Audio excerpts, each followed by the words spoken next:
I was in labor when my mother-in-law burst into the delivery room, screaming that my baby belonged to her daughter. She tried to snatch him off my chest while my husband just stood there, frozen. The nurse immediately pulled her away, but it was too late. The baby wasn't moving, and suddenly. That day was supposed to be the happiest of my life. After 36 hours of labor, I was finally about to meet my baby boy. The contractions were coming hard and fast, my epidural was wearing off, and I was exhausted beyond belief, but I was ready. One more big push, Evelyn, Dr. Winters encouraged from between my legs. We can see his head. You're doing great. My husband, Marcus, squeezed my hand. You've got this, Evie, he whispered. His face was pale, but his eyes were bright with excitement. I closed my eyes, gathered what little strength I had left, and pushed with everything I had. The pain was explosive, radiating from my core throughout my entire body, but I could feel my son entering the world. A strangled, animal-like sound escaped my throat as I bore down. Then, just as I felt the burning sensation of my son's shoulders passing through, the delivery room door burst open with a bang that made everyone jump. Where is he? Where is he? The shriek was unmistakable, my mother-in-law, Judith. Through my haze of pain and exertion, I saw her storm into the room, her face contorted with rage, her designer handbag swinging wildly from her arm. Behind her, a nurse was trying to intercept her, calling out, "Ma'am, you can't be in here." But Judith was unstoppable. She'd always been a force of nature, wealthy, entitled, and used to getting her way. But I'd never seen her like this. Her normally perfectly coiffed silver hair was disheveled, her expensive makeup smeared with tears. "That's my daughter's baby," she screamed, pointing at me. "You stole him from her." The room fell silent except for the steady beep of the fetal monitor. Even the doctor paused, her hands still positioned to receive my child. "Mom, what are you talking about?" Marcus finally spoke, his voice hoarse with confusion. "Mom, you need to leave. Right now." But Judith wasn't listening. Her eyes were wild, fixed on the space between my legs where our baby was still emerging. "Lisa told me everything," she spat, referring to Marcus's ex-girlfriend from 5 years ago. "She told me how you trapped my son, how you got pregnant when he was still in love with her." Dr. Winters found her voice. "Security to delivery room 4, she said calmly into the intercom. Then to me, "Evelyn, I need you to keep pushing. Your baby needs to come out now." I tried to focus, to block out the chaos, but Judith was advancing toward the foot of the bed. "Marcus, stop her," I pleaded, but when I looked at my husband, he was frozen in place, his face a mask of shock and indecision. That's when I felt it, the final release as my son finally entered the world completely. There was no cry, just a sudden, terrible silence. Dr. Winters quickly clamped and cut the cord. "Nurse, take the baby," she instructed, her voice tight with urgency. But before the nurse could move, Judith lunged forward. "That's Lisa's baby," she screamed, reaching for my newborn son. "She told me everything. You used my son's frozen sperm he stored for Lisa before they broke up." Her hands, with their perfectly manicured red nails, grabbed at my baby boy, who was still slick with birth fluids and blood. Her rings scratched his delicate skin as she tried to pull him from the doctor's hands. "Security." Dr. Winters called again, more urgently this time. The nurse on my right moved with surprising speed for someone her age. She wedged herself between Judith and the doctor, physically blocking my mother-in-law from reaching my child. "Ma'am, you need to step back now," the nurse said, her voice firm as steel. But the damage was done. In the struggle, my baby, my beautiful, perfect baby boy, had slipped from the doctor's hands. I saw him fall, seemingly in slow motion, not even a foot's distance onto the padded delivery table. A terrible silence fell over the room. My son wasn't crying. He wasn't moving. "The baby's not breathing," Dr. Winters said, her voice suddenly clinical and detached. She pressed the emergency button on the wall. "Code blue in delivery room 4. I need a neonatal team, stat." As medical staff rushed in, pushing Judith aside, my husband finally moved. But not to me. Not to our son. Instead, he grabbed his mother by the shoulders. "Mom, what the hell are you talking about?" he demanded, his voice cracking. "Lisa? What does this have to do with Lisa?" I couldn't believe what I was hearing. Our son wasn't breathing, and Marcus was asking about his ex-girlfriend? The world started spinning. Black spots appeared in my vision.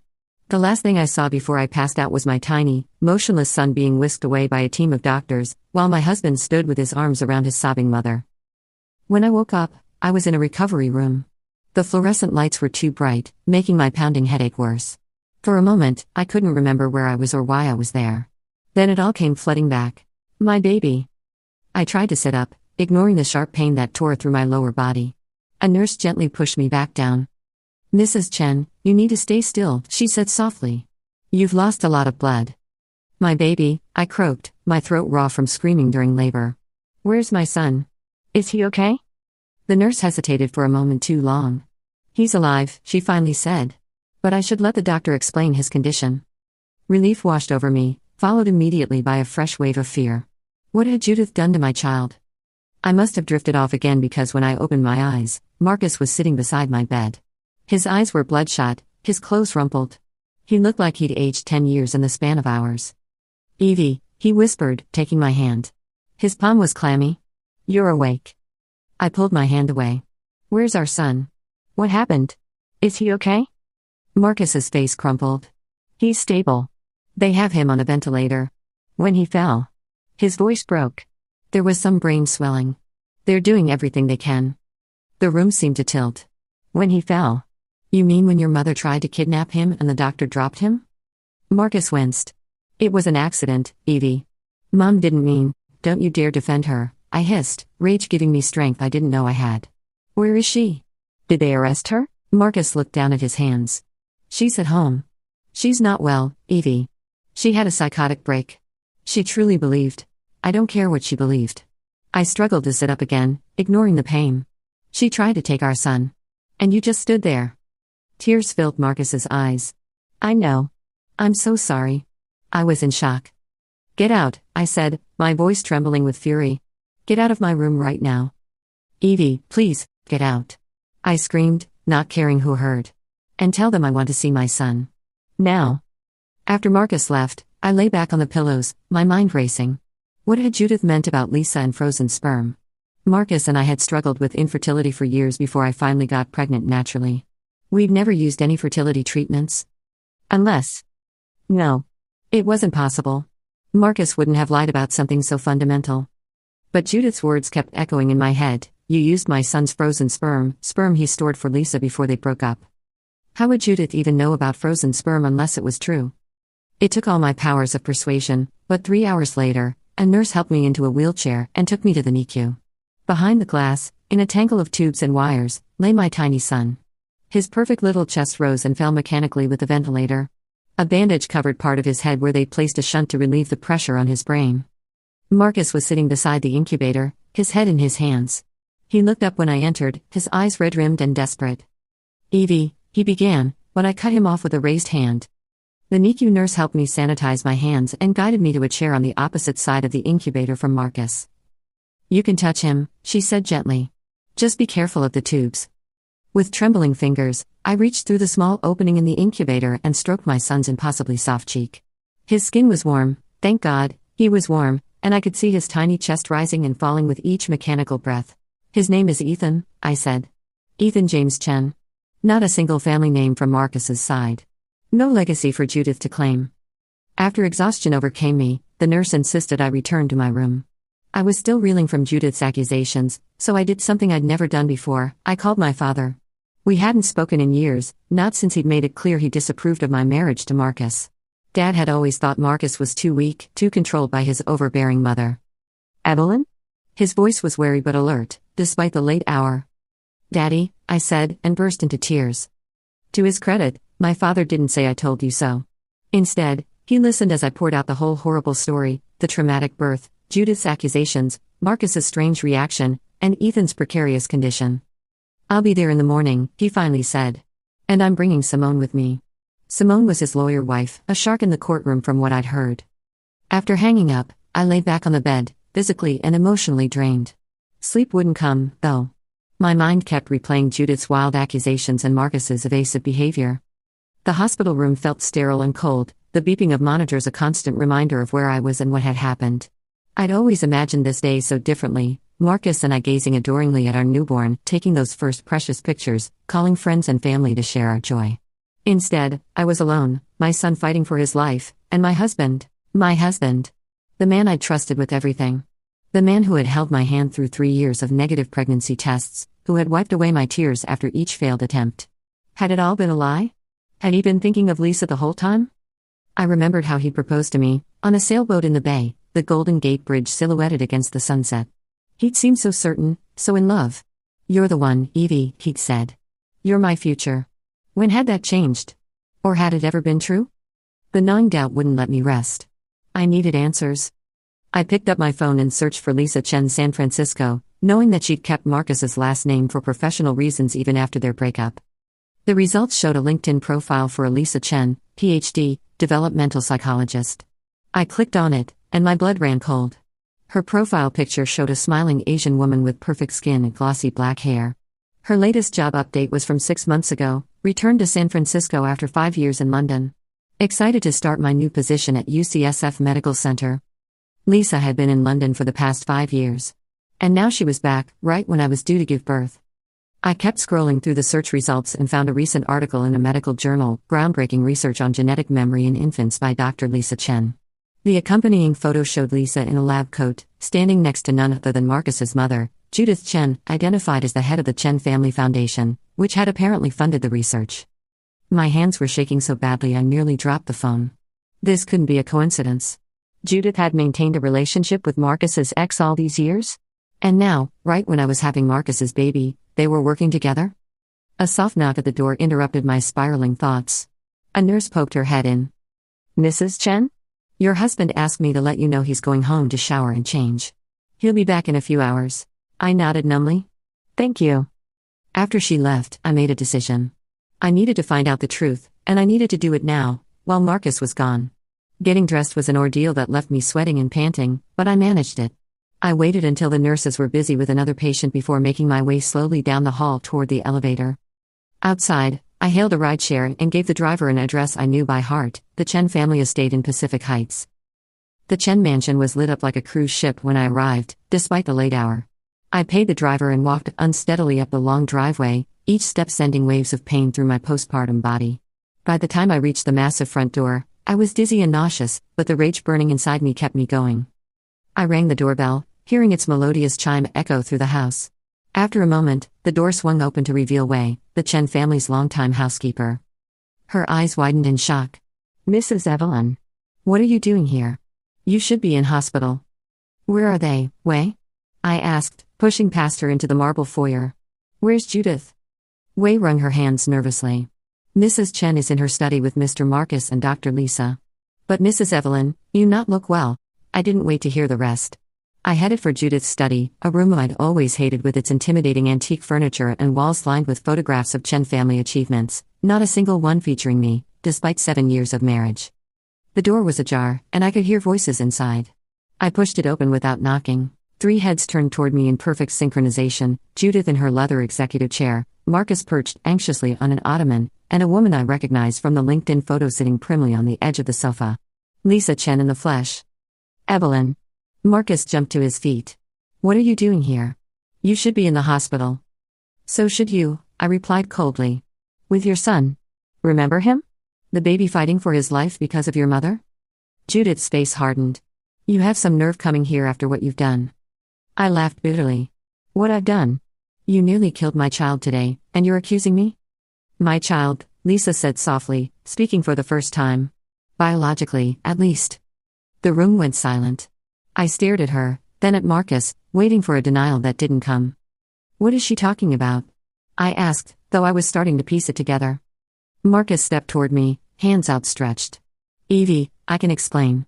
It's not what you think. Then what is it? Because it looks like you've been lying to me for our entire marriage. Marcus glanced nervously at his mother, who gave him a curt nod. You know we had trouble conceiving, he began haltingly. The doctor said my sperm count was too low. Yes, I remember, I said. We tried for 3 years. What you don't know is that I had the same problem with Lisa years ago. We wanted to have children, so I froze some healthy sperm samples before my count dropped too low. I felt like I'd been slapped. And you never thought to mention this to me during our fertility treatments? Marcus had the grace to look ashamed. I didn't think it mattered. Those samples were meant for Lisa and me. When we broke up, I just forgot about them. Liar, Lisa interjected, her voice surprisingly gentle. You didn't forget, Marcus. You told me you were going to destroy them. That's what we agreed. I looked back and forth between them, my head spinning. So the samples still exist? But what does that have to do with Ethan? I got pregnant naturally. We weren't even doing treatments anymore. A heavy silence filled the room. Judith was the one who finally broke it. The night of your anniversary dinner last year, she said coldly. The one I hosted here. You had too much to drink and went to lie down. Do you remember? I nodded slowly. I'd had a terrible headache and had gone to rest in one of the guest rooms. When I woke up, I'd felt strange, a bit disoriented, but I'd blamed it on the champagne. What did you do to me? I whispered, horror dawning. Nothing that wasn't justified, Judith snapped. Lisa had just returned from London. She and Marcus reconnected. They realized they still had feelings for each other. I looked at Marcus, who couldn't meet my eyes. Is that true? We met for lunch, he admitted. Just to catch up. But Evie, nothing happened. Don't lie to her now, Lisa interrupted. Not after everything. She turned to me. We did more than have lunch. We slept together. Once. And then Marcus told me he couldn't leave you. The room was spinning.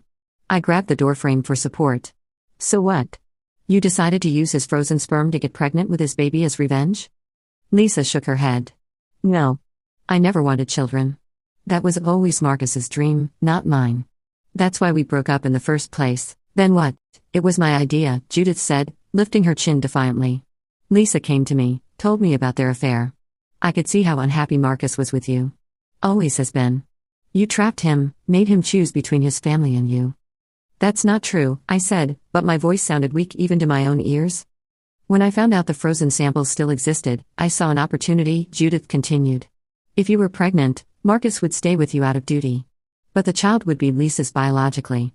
A true Chen, with our superior genes. I felt sick. You're saying you somehow used Lisa's eggs and Marcus's frozen sperm to get me pregnant?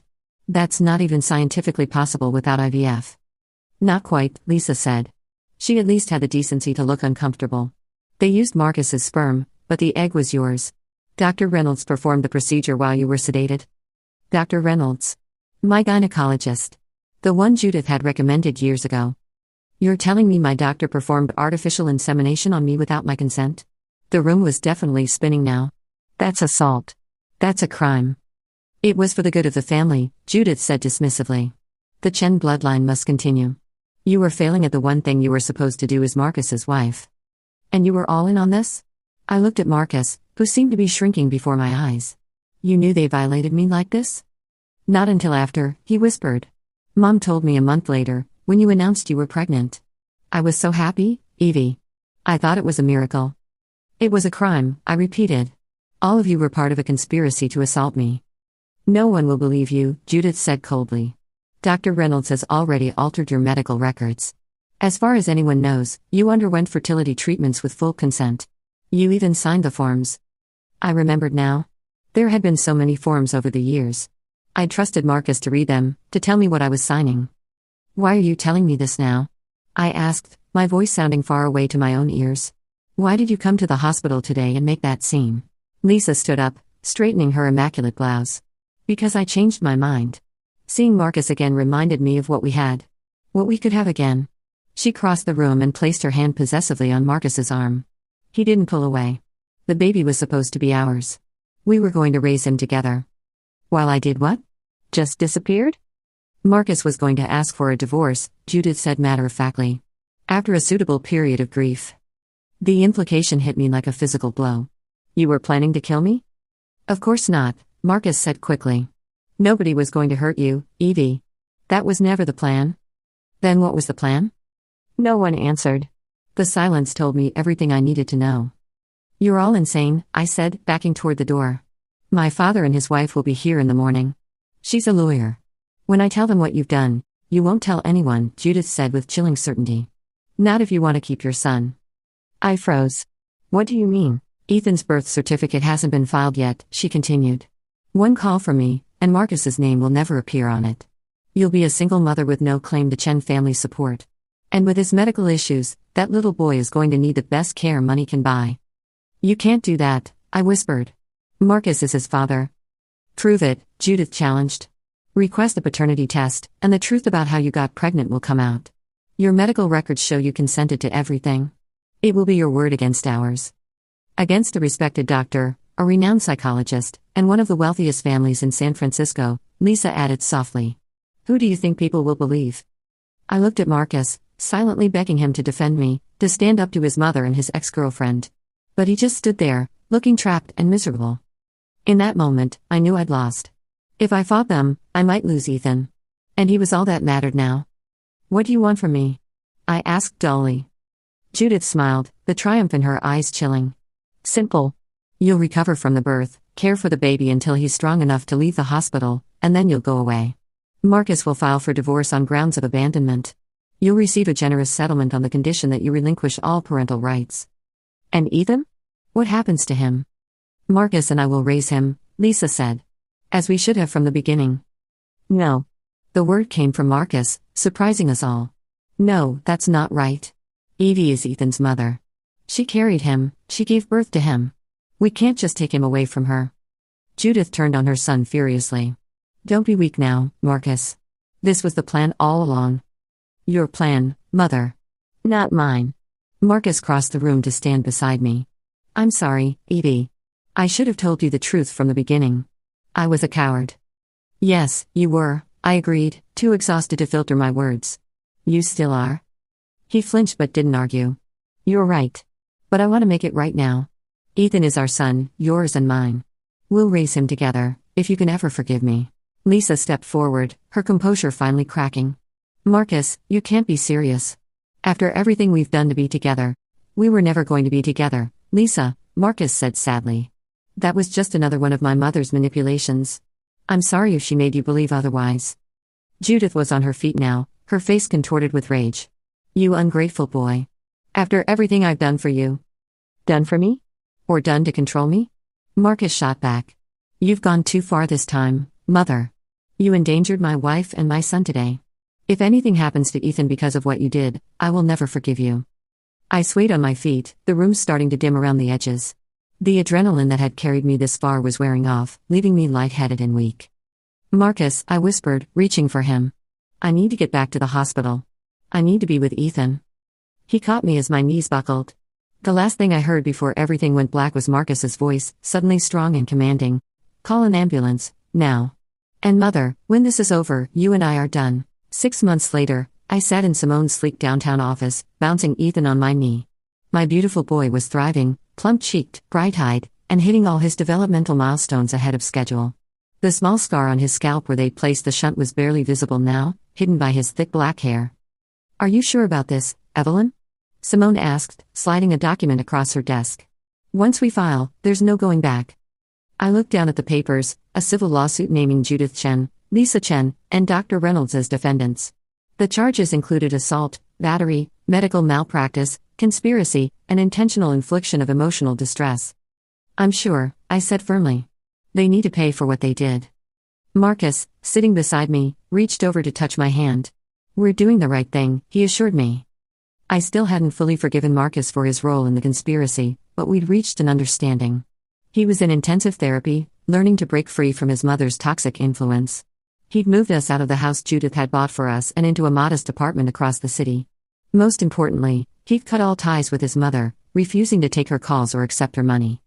"The criminal case is proceeding as well," Simone reminded us. "The DA believes there's enough evidence to charge all three of them." Marcus nodded grimly. "Good. They deserve whatever punishment they get." 1 year later, I stood in the back of a crowded courtroom, watching as the judge delivered his verdict. In the matter of the state of California versus Judith Chen, Lisa Chen, and Dr. Philip Reynolds, on the charges of conspiracy, assault, and medical battery, the court finds the defendants guilty on all counts. A murmur ran through the crowd. Judith, elegant even in defeat, showed no reaction.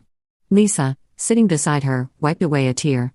Dr. Reynolds, who had already pleaded guilty in exchange for a reduced sentence, stared straight ahead. For the charge of conspiracy, I sentence each defendant to 5 years in state prison. For the charges of assault and medical battery, I sentence each defendant to an additional 7 years, to be served consecutively. 12 years. 12 years for violating me, for endangering my son, for trying to steal my life. Outside the courthouse, reporters swarmed us. The case had become a media sensation, a perfect storm of wealth, privilege, medical ethics, and reproductive rights. Marcus fielded most of the questions, shielding me from the worst of the frenzy. "Mrs. Chen, how does it feel to know your mother-in-law will be in prison for the next decade?" One reporter shouted over the others. I stepped forward, surprising myself. "My name is Evelyn Taylor now," I corrected her gently. "And it feels like the beginning of healing." 5 years later, I sat on a bench at a playground, watching Ethan race around with other kindergartners. His dark hair gleamed in the sunlight, his laughter carrying across the park. Looking at him now, so vibrant, so full of life, it was hard to believe he was the same fragile infant who had fought for every breath in the NICU. The doctors had warned us about potential developmental delays, about the possibility of cerebral palsy or other complications from his traumatic birth. But Ethan had defied every dire prediction. He'd walked early, talked early, and now exhibited a fierce intelligence that sometimes took my breath away. His only lingering physical reminder was the small, crescent-shaped scar on his scalp, usually hidden by his thick hair. The emotional scars were less visible but still present. Ethan had nightmares sometimes, terrors that left him screaming and inconsolable. The therapist said it was possible his body remembered the trauma even if his conscious mind didn't. I wondered sometimes if he sensed the tension that had eventually torn his family apart. Marcus and I had tried, really tried, to make it work. For 2 years after the trial, we'd gone to couples therapy, individual therapy, even a 2-week intensive retreat designed to help couples heal from trauma. But some wounds were too deep. The trust that had been broken could never fully be repaired.